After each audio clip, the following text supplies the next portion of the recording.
Corporate takeovers are usually pitched to us as these brilliant masterstrokes, the ultimate CEO power move. But the reality? Well, the reality is that most corporate takeovers are just giant, massively expensive blunders. For decades, business schools have been waving red flags about this, warning that these deals actually destroy value rather than create it. But welcome to this explainer, because today we are diving into a fascinating piece of research that completely flips this script on its head. We're going to explore how companies from emerging economies took massive, bet-the-company financial risks and used them to basically buy themselves a time machine. Okay, prepare yourself for the ultimate face slap fact: 70%. That is the staggering failure rate of cross-border acquisitions. Up to 7 out of 10 of these deals are total, absolute failures. They just end up as massive capital graveyards. And normally, right, when you see a failure rate that astronomically high, smart money runs in the exact opposite direction. I mean, you simply don't play a game where the odds of losing are that heavily stacked against you. It defies all common sense. But here's where it gets wild. Between 2000 and 2007, Indian companies looked at that 70% failure rule and completely ignored it. Right after their economy opened up to the world, a period economists like to call post-liberalization, they went on this unapologetic, massive global buying frenzy. We're talking about a spectacular leap from practically zero to over $11 billion in deals in just a few short years. Hundreds of companies began betting their entire futures in foreign markets. And it really makes you wonder, why on earth would they knowingly dive headfirst into a game where almost everyone loses? To figure out why, we have to entirely rethink the logic of why companies buy other companies. See, when traditional established Western giants buy a business, they usually buy to sell. They already have the secret sauce. They have these incredibly powerful brands. So they buy a foreign target simply to exploit what they already know, basically just pushing their existing products into new markets. But emerging market firms, they operate on a completely different wavelength. They buy to learn what they don't know. They are desperately seeking out resources and knowledge, not just looking for a fresh batch of customers. In fact, honestly, you shouldn't even think of these as traditional corporate acquisitions, because these firms aren't really buying companies, they're buying time machines. Think about the immense, crushing pressure on these businesses. Developing world-class cutting-edge R&D, that takes decades of painful trial and error. Building a global brand that consumers actually trust takes generations. And emerging market firms simply do not have that kind of time. The global markets are moving entirely too fast.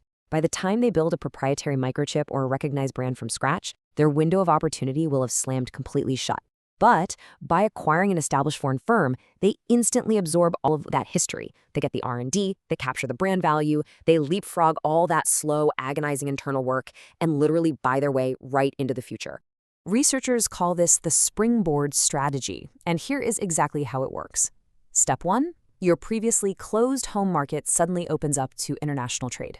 Step 2, bam, massive, incredibly well-funded Western giants are suddenly right in your backyard, threatening your very survival.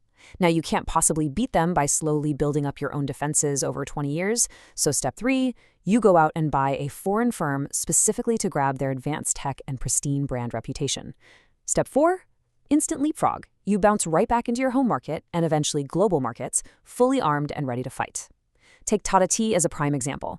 They were just selling bulk tea leaves. It was a total bare-bones commodity business. Then they bought Tetley, a massive and beloved UK brand. Overnight, they morphed from a faceless bulk supplier into a truly global consumer brand powerhouse. But wait, let's pause here for a second, because this brings up an incredibly confusing paradox. During this specific era, India's economy was absolutely booming. We are talking explosive, double-digit growth. But the Western world, not so much. Their economic growth was relatively slow and mature. So why would a highly profitable, fast-growing Indian firm take its hard-earned cash and buy a target in a slow-growing Western nation? On paper, pouring money into a stagnant market sounds like a terrible, completely counterintuitive strategy. Well, the anti-common sense truth is this: you aren't buying growth. You are buying a shield. Emerging markets are incredibly dynamic, yes, for sure, but their legal and financial institutions are still developing. So by buying a company in a rich, highly developed nation, these firms are securing strict legal protections. They are gaining immediate access to highly advanced, specialized skills. But most importantly, they are buying institutional safety. They actively want to bind themselves to strict international accounting standards, rigorous labor laws, and high-level corporate governance. By exposing themselves to the strictest international rules, they basically force their own domestic corporate culture to level up instantly. Now, theoretical talk is cheap, right? Does this incredibly risky strategy actually work in the real world? Well, the researchers didn't just speculate, they brought the hard data. To measure this objectively, they used a technique called event study methodology. Basically, they meticulously tracked the precise stock market reaction for 425 actual real-world cross-border deals made by Indian firms.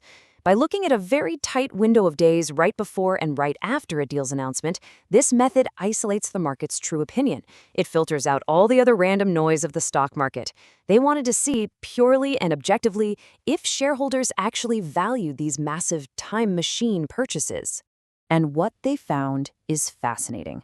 The value creation scorecard reveals a really clear pattern. When an emerging firm buys a target in a rich, developed country, the market cheers. Shareholder value reliably goes up. When they buy into an environment with strict institutional and legal protection, value goes up again. Investors clearly love the strategy of buying a shield.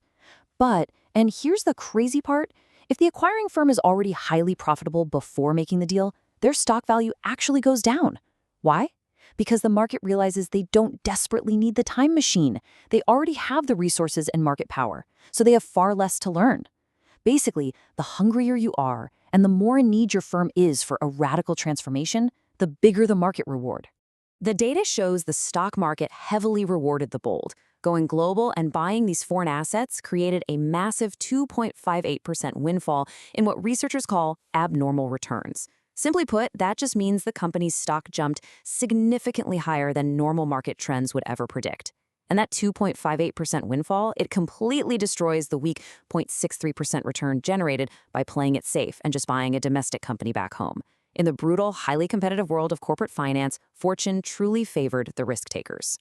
All right, let's take a breath. We need a rigorous reality check here. Because as amazing as these numbers are and as brilliant as the springboard strategy sounds, this research has some massive blind spots. First off, this methodology only tracks an 11-day stock bump around the announcement of the deal. That is just a short-term stock market sugar rush. Second, it strictly focuses on listed public firms, ignoring private acquisitions entirely. And, most importantly, an 11-day window completely ignores the agonizing, chaotic reality of long-term integration. Merging two vastly different corporate cultures across massive geographic and developmental divides is notoriously brutal. It frequently leads to severe talent drain, culture clashes, and operational paralysis. Buying the company is just signing a check. Making the two halves actually work together, that is the real hard part. Which brings us to our final provocative thought. So they bought the time machine, they skipped the incredibly long line to get the technology, they acquired the legacy brand, and they successfully bought the institutional shield. The stock market cheered them on and handed them a massive, immediate windfall. But can they actually fly the time machine? Will these celebrated short-term victories actually translate into long-term global dominance? Or will the harsh reality of culture clashes and complex integrations ultimately tear them apart? That is the real test of the emerging multinational. Thanks for watching this explainer. Keep questioning the consensus, and I'll see you next time.